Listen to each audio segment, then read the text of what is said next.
आप में से बहुत से लोगों ने पूछा कि मेरा पिछला वीडियो इतने लंबे समय बाद क्यों आया। असल में पिछले कुछ दिनों से मेरी कुछ तबीयत ठीक नहीं थी और अगर आप पिछली वीडियो की तरह पहचान सको तो आपको इस वीडियो में भी मेरी आवाज में कुछ चेंजेस दिखेंगे। यानी मेरा गला अभी भी ठीक नहीं है, लेकिन फिर भी मैं कोशिश करता रहूंगा कि आपके लिए ज्ञान वाली वीडियोस आती रहें। एनीवे, मुझसे बहुत से लोगों ने पूछा था कि स्वामी विवेकानंद के तेज दिमाग का क्या राज है। तो चलिए आज थोड़ा स्वामी विवेकानंद जी के बारे में जान लेते हैं। आज स्वामी विवेकानंद जी को पूरी दुनिया उनकी तेज बुद्धि और स्मरण शक्ति के लिए जानती है।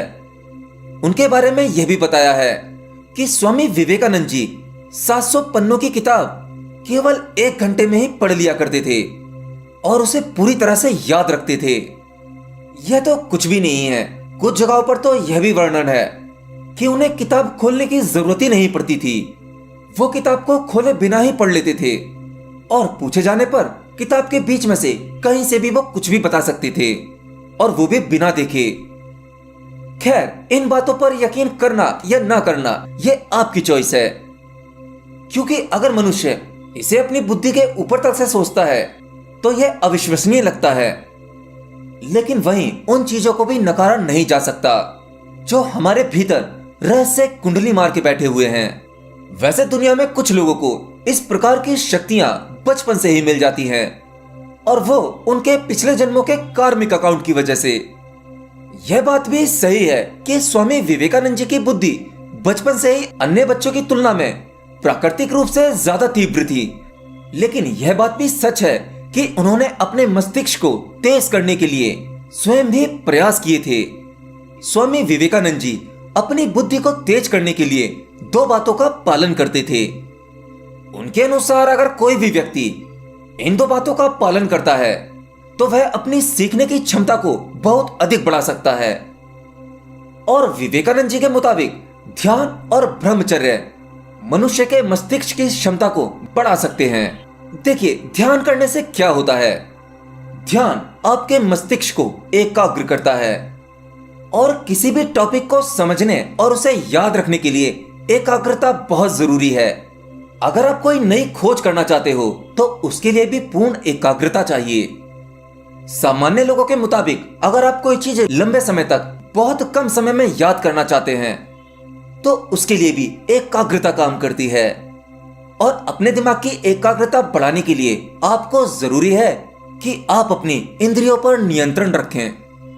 ध्यान की महत्वता का उल्लेख करते हुए स्वामी विवेकानंद जी ने एक बार कहा था कि अगर उन्हें बचपन में ही किसी ने ध्यान के बारे में बताया होता तो वो सैकड़ों किताबें पढ़ने की बजाय सिर्फ ध्यान करते। और दुनिया में सबसे कम समय में सबसे अधिक किताबें पढ़ने वाले कुछ ही लोग हैं और कमाल की बात है, उन किताबों को पढ़ने के बाद एक एक पेज उन्हें हमेशा याद रहता था, जिसमें एक तो स्वामी विवेकानंद जी हैं जिनके बारे में हम बात कर रहे हैं, दूसरे हैं ओशो रजनीश जिन्होंने अपने जीवन काल में सैकड़ों किताबें पढ़ ली थीं और वो सभी किताबें दोनों ही व्यक्ति को मुंह जवानी याद थीं। और स्वामी विवेकानंद जी के मुताबिक रीडिंग का यह मेथड हमारे दिमाग की यह शक्ति बहुत ही साधारण सी है। यह इतनी चमत्कारी वाली बात नहीं है।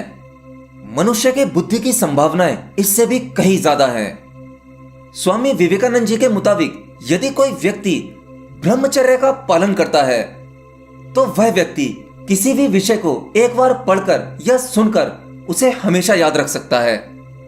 अब स्वामी विवेकानंद जी ब्रह्मचर्य के बारे में क्या कहना चाहते हैं। असल में उनके मुताबिक ब्रह्मचर्य का अर्थ केवल इतना ही नहीं कि आप अपने शरीर को काम वासना से दूर रख सकें, नहीं, अपितु आपके मस्तिष्क में भी काम वासना के विचार आते हैं और आप शारीरिक रूप से अपने शरीर को रोक पाते हो परंतु अपने विचारों को नहीं। तो आप ब्रह्मचर्य का पालन नहीं कर रहे। यह अखंड ब्रह्मचर्य नहीं है, यह तो केवल आप अपने आप पर जबरदस्ती ब्रह्मचर्य थोप रहे हो और इससे फायदे से ज्यादा आपको नुकसान होंगे। अगर आप ब्रह्मचर्य का पालन करना चाहते हैं तो जरूरी है कि आप पहले ध्यान का अभ्यास करें।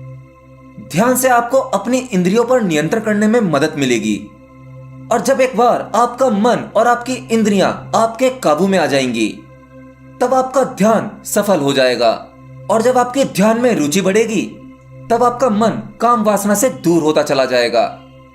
आपको काम वासना से ज्यादा प्लेजर, ज्यादा खुशी ध्यान में मिलने लगेगी और फिर आप अपनी बुद्धि का स्तर बढ़ा सकते हो।